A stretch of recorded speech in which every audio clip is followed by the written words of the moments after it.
Alright, look. We are going to do scaling and then adding and subtracting vectors. Today, with just numbers, it's pretty straightforward. There's a little bit of there are a couple things that may confuse you near the end. We'll talk about that.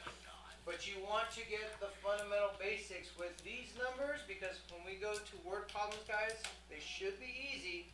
But if word problems are not easy for you, it's because you rushed through this kind of stuff. So it's a good speed, but we're not going to go too fast. Here we go. We have v, which is 4, 3. This right here is vector v.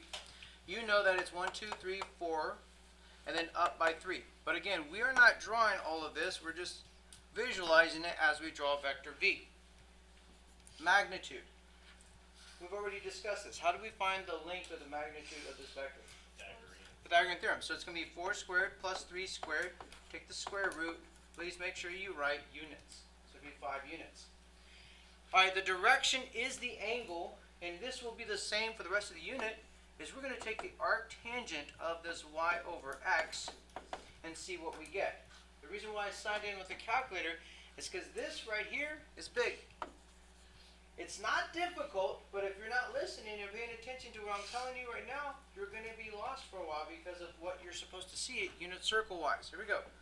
So let's go to the calculator and do in degree mode. So let me change that real quick. Oops. Make it your default. And then go back to the current document. We're going to do the arctangent of 3 over 4. And then control enter. So let's round up to the nearest angle, okay? So this is going to be 37 degrees. And the way I want you to imagine this is that whatever this angle that spits out in your calculator, it's always going to be between the vector and the closest x-axis. Okay? You're going to see here in just a bit of what we're going to have to do if we get a negative answer. Alright, if v is 4, 3, what would 2v be? Well, it would be 2 times 4, 3. So it's going to be 8, 6. So when I draw an 8, 6, we're going to start from the origin. We don't have to, but that's what I'm showing you with these examples. And we're going to go 8 to the right, 6 up, which is going to end here. And that's where the triangle or that arrow is going to show the direction of that vector. Okay? And this is going to be called 2v.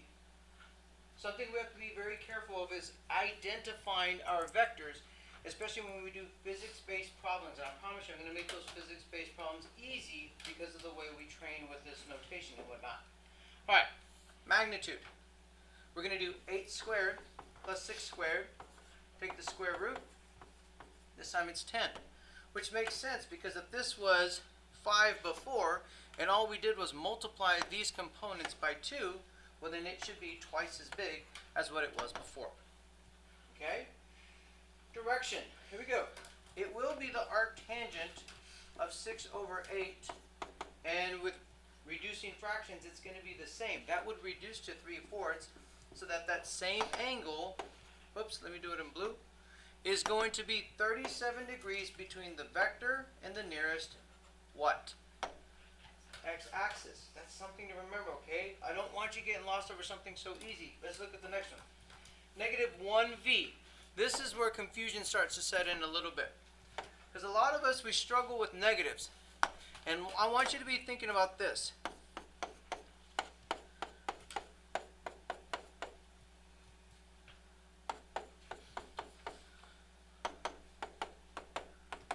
Depending on how good your fluency is with negatives and whatnot will determine how much struggles you're going to have on this next part. What's this one right here? You know that fairly easy. 5. What's this one? 3. What's this one? Negative 3. And this is the one that will throw people off and they will not like vectors, especially when adding and or subtracting if they're not careful with it. What's this equal to? Negative 5. And in the way that I'm going to show you today, vectors can be a little weird when we have these two negatives. I'm going to show you how to make it addition by multiplying by a negative and changing everything inside. And you'll see that here in just a bit, okay? You'll see what I'm talking about. So let's go back. Negative 1v means all multiply this 4, 3 with a negative 1. So it becomes negative 4, negative 3. And this is where the changes start to occur. If I ask you to draw the vector, you should start here and go left 4, down 3, and have your arrow showing that direction. And this is going to be negative 1v. Now, the magnitude, this is where some people start, and you can asterisk it, whatever you want to do. Negative 4, negative 3, take the square root, what do we get? 5 units. Now, write in your notes somewhere that this is not the same as this. Negative 4 in parentheses, guys, is not the same as negative 4 without parentheses, because this would happen first PEMDAS-wise, and this would be negative 16. Whereas the left side, this 2, says to write it twice, so that a negative times a negative would be a positive. Huge difference. There's a lot of tiny mistakes you can make in this unit that I want to make sure I build your fluency up so that you don't have those mistakes happening. Here we go. The arctangent of y over x will still simplify to a positive. But if I put this into my calculator, I'm still going to get the 37 degrees, but guess what? This isn't 37 degrees. And you can highlight it in your notes so you don't forget. And we've already said it with the other problems. 37 represents what? Yep, nearest x-axis. Right here is 37 degrees. So we have to add what to that? 180. Yep, and we get 217. So 217 would be this one right here. And that's what you're going to put here for your actual direction angle. Okay? And it's pretty much like that over and over and over again. All right. Any questions before I go to the next part? Okay. So we have z. Whoops. Come on. We have z. We have w. And now what we're going to do is we're going to say 2 times z. Anyone? What's 2 times z? If z is 6, negative 2, what's 2 times that? 12, negative 4.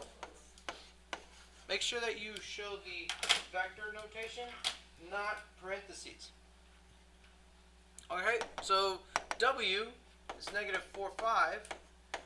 So negative 3 is going to make this equal what? 12, negative 15. Okay? Z plus 2w. Here we go. We're going to start adding vectors. And the way I suggest you to add vectors almost feels like you would add systems of equations. Watch. So z is going to be 6, negative 2. And then we're going to add 2 times w. Okay, so let's write w already with it multiplied 2 times. What is that going to be?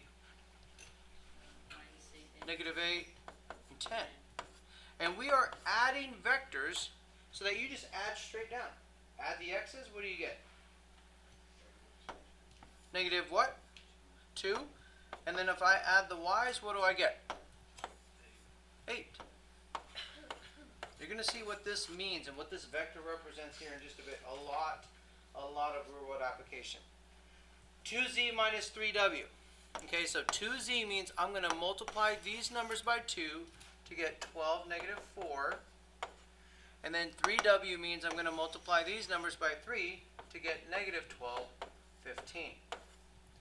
And what we're doing is, this is where some people get confused, is we're subtracting this.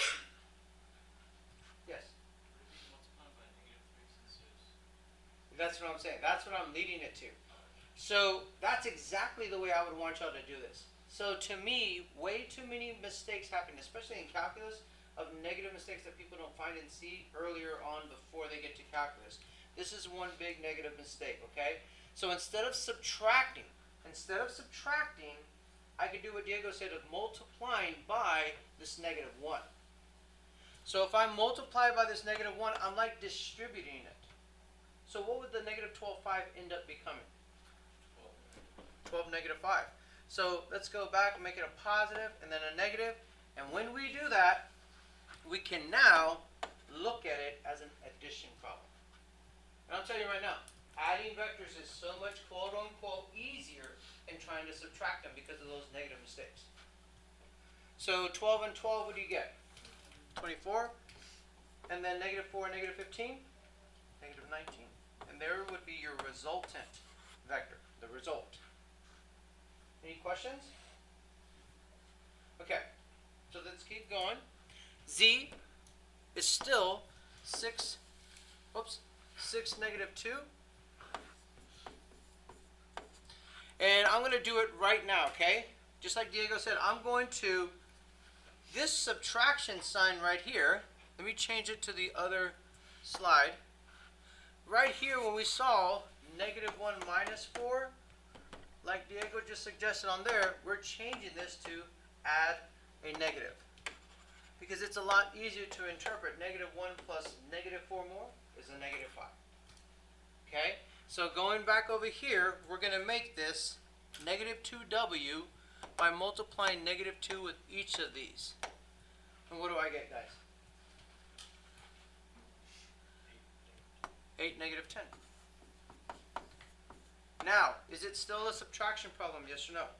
No, it's now an adding problem that you're just going to add straight down because addition's a lot easier in eliminating mistakes than if you were trying to subtract negatives. So what do I have x-wise? 14, and what do I have y-wise? Negative what? Oh, my bad. I knew something was wrong. Negative 10, thank you for that. So it should be a negative what? Negative 12. Perfect. Okay? Because you're adding negative 2 plus the negative 10, you get negative 12. Let's now go to number 6. W is negative 4, 5. And we're going to do it one more time. Negative 2 is going to be multiplied with z. So this, off to the side, 6, negative 2, just showing the work, would give us a 12, negative 4.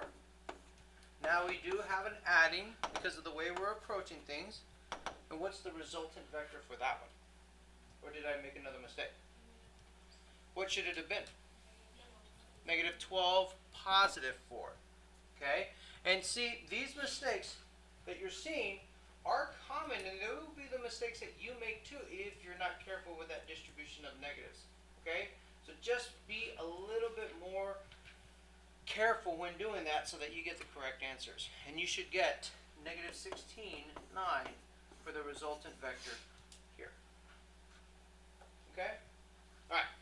So, here we go. Right here. Tail to tip method. Big time application again.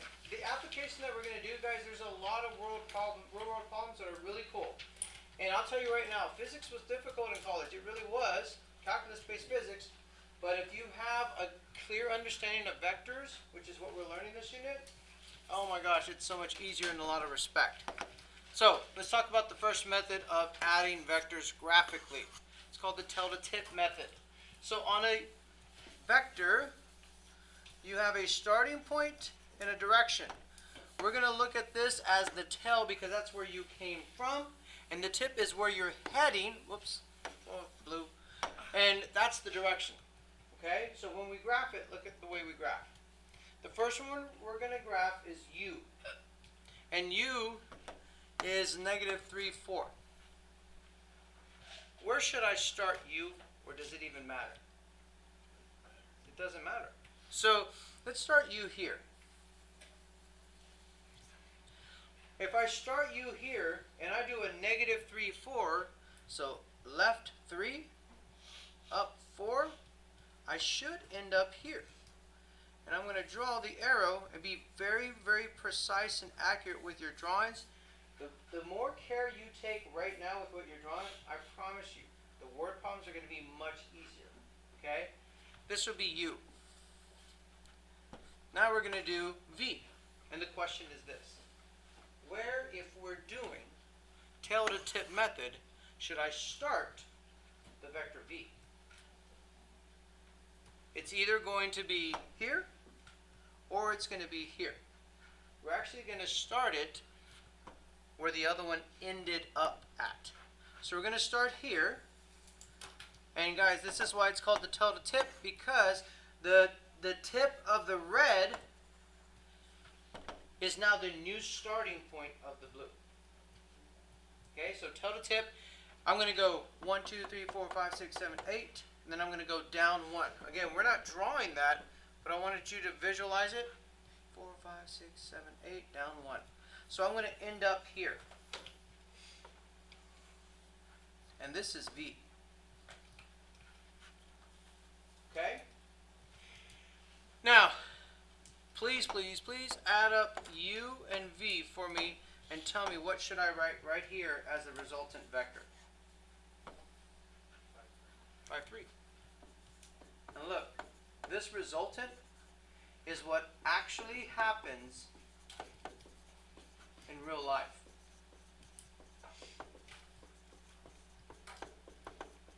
So 5, 3, we're going to draw it from my original U, and if I go 1, 2, 3, 4, 5, and up 2, 3, it will end up here. Be careful, don't draw it yet.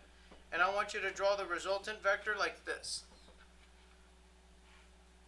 So dashed, dashed, dashed, and then you'll do the arrow showing where it came from. And this is going to be called U plus V. And on your quiz, guys, you will draw vectors, okay? You will label them accordingly. That'll be part of your understanding of vectors. Now let me show you what's going on right here. I want you to visualize that, and you don't have to draw this in your notes, that I'm standing right here, and I have a golf club, and I'm about to tee off, and I'm going to hit in the direction of red. So the red is the direction and the strength that I'm about to hit a ball. What could the blue vector V represent? Wind. And get this, as soon as I hit that ball, the resultant vector is where the ball's actually going to go. Why? Because two forces are acting on that free body space particle, if you will, that as soon as it's in motion, those forces are going to cause it to have this trajectory. Does that make sense? Okay, so that's tail to tip. Let's do another one just for example purposes. Negative 4, 4. Let's do W. That means starting here, we go left 4, up 4. We'll end here, carefully drawing that this is vector W. Tail to tip says we're going to now start from where we left off and now do a positive 9. So 1, 2, 3, 4, 5, 6, 7, 8, 9, and then down 2. So we will start here and then go to the right 9 and then go down, whoops, and it'll look something like this. And this is vector V. And again, the W plus V, adding these numbers up together, we get 5, 2, which is exactly what you see over here. Over 5, up 2, but we draw the resultant vector known as W plus V. Oops.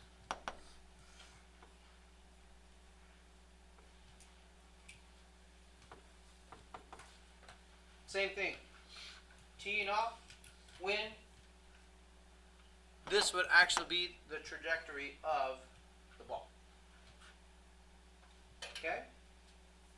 Alright, so now let's look at it a different way. And you're going to see a video here in just a bit of the actual real world. It's a pretty good video too. Parallelogram method. It's almost a lot like the tail to tip, but you'll see the differences. Here we go. Let's first do U. And let's say we will start off here. So over 2, up 4. There's my vector u. Okay? And v, let's do it like we did the other ones. We will do from here, we're going to do over 7 and down 1. 1, 2, 3, 4, 5, 6, 7, down 1. So it'll look like this. When you add vectors, can someone tell me, do you think order would matter? No. 4 plus 2 is 6. 2 plus 4 is 6. Order doesn't matter, even with vectors. So instead of doing u and then v, what if I started still here? That's where my original, remember the world revolves around us, this unit. That's where we started, and I did the v first. Had I done the v first, from here I would have gone 7 to the right, 1, 2, 3, 4, 5, 6, 7, and 1 down. It would have looked like this. And then I would have done the red from here. And obvious reasons, you can see why they call this the parallelogram method. You see that? And what's the resultant that actually happens? It all starts from here, and this is the actual trajectory of the ball had I hit it, and we're going to call this u plus v. And yeah, sure enough, if we add those, we should get 9, 3, which would make sense. Look at this very carefully. 1, 2, 3, 4, 5, 6, 7, 8, 9, 1, 2, 3. That's the path, that the trajectory of that resultant vector traveled. Make sense? Okay. So that's the parallelogram method. Let's do one more just for good measure, and then I'll show you the video. And then I'll ask you some more questions and tell me what you think is going to happen. 1, 5 is A. So here we go. Let's start here. We'll go 1 and then up 5. So it's going to go like this. Arrow, dot. I'm going to call this A. And then B. Here we go. When you draw your vectors, guys, ultimately you have a choice. You can draw it from here, or you can draw it from here. If you draw it from the top, you're doing tail to tip method. If you draw it from the bottom, you're doing parallelogram method. Okay? So to me, either one is going to work. I'm going to do it from tail to tip just for practice. And from here, I'm going to go 1, 2, 3, 4, 5, 6, 7, up 2. That's the one. That's B. But I could also do it from here. 1, 2, 3, 4, 5, 6, 7, up 2. And you see that those are the parallel lines. And one more time, from here up was a vector of, again, 1, 5. And the resultant vector at the very end, please on your quizzes and tests throughout this unit, that you always do the resultant dashed. And you label it A plus B. Okay? Any questions? Okay, so let's watch a video real quick. It's a really good video. And watch the application.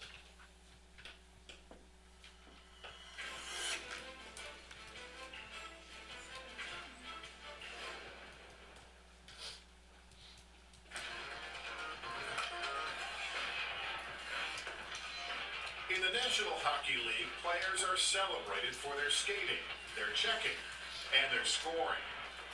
But one of the most overlooked skills is the art of passing. I think passing is probably one of the more important things in hockey today, and I don't think I'd have too many goals if I didn't play with guys who are great passers. To get the puck safely to a teammate's stick takes speed, accuracy, and incredible vision. If a player's a good passer or not is when you can see a play develop and read that and kind of be a quarterback and lead the player with the pass. It also takes something in math and physics called a velocity vector. A moving puck is a great example of a velocity vector because it has both a speed and direction. The velocity vector of the puck is represented with an arrow, with the head representing its direction and the leg representing its speed. Depending upon the length of the vector, that will tell you how fast it will get to player B. If it's a long vector, it'll get there really fast. If it's a short vector, it'll take a long time to get there. But that's a very simple example where you can see the vector of the puck going to player B. But making the perfect pass isn't so simple in a real hockey game because the puck isn't the only thing moving. There are multiple vectors at play, of course, because if you're watching a game at any one moment, everything is moving. The players are moving, the sticks are moving, and of course the puck is moving. And so whenever there's movement, there's a vector associated with it. Players must be aware of their speed and position on the ice and also the speed and eventual position of their teammates.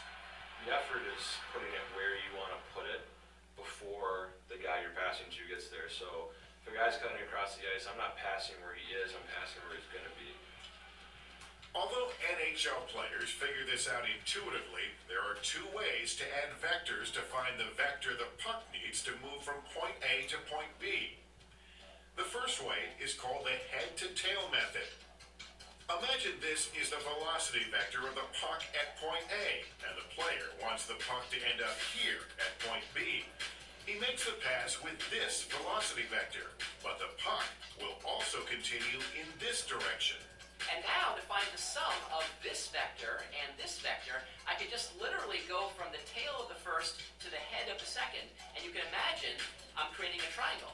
The vector of the puck and the vector of the pass are placed head to tail to find their sum. A third vector called the resultant, which is the actual velocity the puck will travel to reach the target. And that ending point defines the ending point of my new vector, which starts at the original spot here, from here to here. Boom.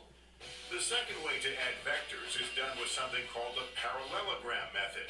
This method uses a parallelogram, a four-sided object in which the opposite sides are parallel. So I have my vector A and I have my vector B. So I take the vector B so that they both have the same tail point. And then I draw a parallelogram. So two sides parallel to vector A, two sides parallel to the vector B. The diagonal of that parallelogram is the resultant. It's exactly the same vector I obtained in the first method. An NHL player is calculating all this with lightning speed while he skates and scrambles and passes the puck. It's a split-second decision that you have to make and know where to put a puck for your teammate for the best possible chance for him to make a play with it. But of course, that's what's exciting about hockey. It's the game of chaos. But vectors are behind the scene, turning the chaos into mathematics. Velocity vectors, the invisible physics behind the perfect hockey pass. Cool. So, let's go to a couple more and then we will be done with this, okay? Alright. So, let's look at vector K. Vector K, we're going to start again, just for familiarity reasons, we're going to start at the origin. But look at this. I want you to find 2K. No, not the basketball game, but 2K as far as this will end up becoming negative 4, 6. So from the center, let's draw a negative 4, 1, 2, 3, 4, 5, 6 vector. And we're going to call this vector K, or 2K. Now, that tail-to-tip method that we were looking at in the parallelogram method, I can look at the parallelogram method in the fact of looking at it as 3m would be 9, negative 3. And what I'm going to do is I'm going to show you another way, yet one more way to solve what that is going to be. Well, actually, I'll wait up on that. Let's just do the tail-to-tip method. From here, let's do 9, negative 3. 1, 2, 3, 4, 5, 6, 7, 8, 9, down 3. And this is m, or 3m. So this is what you're going to get quizzed on too. Do you label it correctly? Did you put 2m, or 2k, and 3m? Okay. What should be the resultant vector is this one right here. and it's going to go all the way to the very tip, and it is called the 2k plus 3m vector. And again, we can check our work. 1, 2, 3, 4, 5, and up 3. So we should have a resultant vector of 5, 3. And sure enough, if I add those two, I get 5. And if I add 6 and negative 3, I get 3. How's that, guys? Pretty straightforward, right? And then the last one, here's the key or the answers to the last one. Let's look at the last one, though. It's a little bit different. I have 2n. Okay, let's do that in blue. So 2n is 2, 6. So you can see 2n right here as being the 2, 6 vector that they drew from the origin. Okay? And then v. V is 6, 1, but we want a negative v. And this goes back to what Diego was talking about earlier. A negative v would give me a negative 6, negative 1. And if I add these numbers, straight up add 2 and negative 6 gives me this negative 4. Adding vectors, 6 and negative 1 gives me the 5. And this is the 1, 2, 3, 4 up by 5 resultant vector that you get that they drew out, dashed right there. Just be very careful that when you have a negative vector in this respect, as far as negative v, that you put negative v there. Because look, if you didn't put a negative v and all you did was add v, then this vector here should actually be drawn over here. So the negative component in front kind of flips the direction, saying you're now going backwards. Okay? So let's go back to that hockey thing. Let's say that there's a hockey puck right here. Okay? And on this hockey puck, I'm about to hit it with the force. Let's say a velocity of 2 miles an hour. Straight up. And someone else, at the exact moment in time, wants to make contact also with 2 miles an hour. What happens? It doesn't move at all. And the chances of that happening are it's almost like even more slim than getting struck by lightning. To hit them at the same exact time. These angles, what angle is this one traveling at? Let's see if you remember from last time. 270. What angle is this one traveling at? 90. So they're perfect 90s and 90s together, right? Now I'm curious. What if this one down here was not at 90? What if the one down here was just a little bit to the right, let's say at 87 degrees? What direction would it move?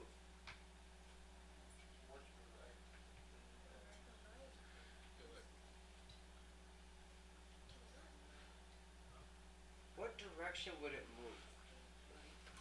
Okay, so let's put this big old line right here. How many of you think it would move to the left? Raise your hand. Of this line. Okay? How many of you think that it would move to the right of this line?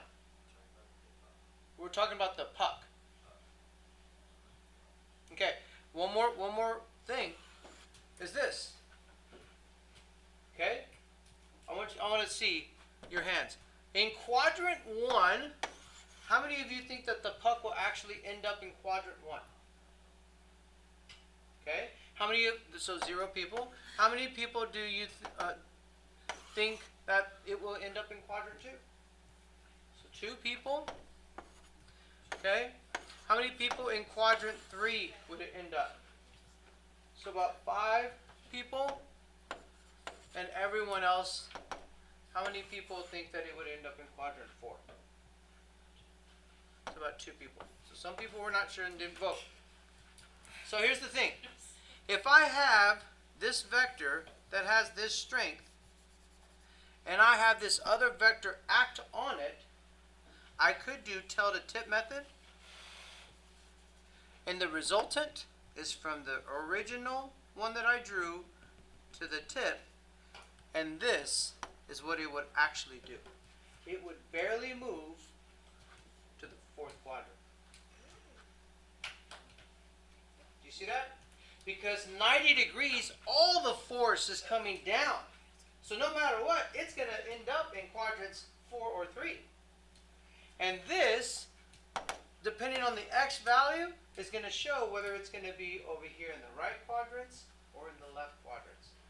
Guys, the unit circle really comes to life with this kind of stuff, and it's pretty cool. I mean, just the real world application of problems that we do. But that's all we have time for today.